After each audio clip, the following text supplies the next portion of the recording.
कौमी इतिहाद हर पासे हुण छाईए, जिंदगी बलोचां दे नावें असां लाईए। सारियां बलोचां नूं यकजा करना, एक दूजे लई हुण जीवना ते मरना। लीडरां ने बह के मता पकाईए, जिंदगी बलोचां दे नावें असां लाईए। रिंद ते लशारी होत साडे प्यारे भाई ने, जे तोई दी की दसां वो तां कौम दे शैदाई ने। कदे भी नहीं वख रहना कहंदा ए बुराईए, जिंदगी बलोचां दे नावें असां लाईए। कौमी इतिहाद वाले नारे हुण वजने, वीरां कोल वीर बैठे किन्ने सोहणे लगने। कौम ने मुहब्बतां दी हद चा मुकाईए, जिंदगी बलोचां दे नावें असां लाईए।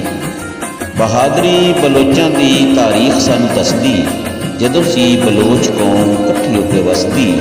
दिल्ली झंडे कढ़ के जूरत विखाईए, जिंदगी बलोचां दे नावें असां लाईए।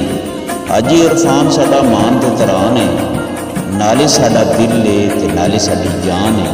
खिजर बलोच ने ये नज़म बनाई है, जिंदगी बलोचां दे नावें असां लाईए।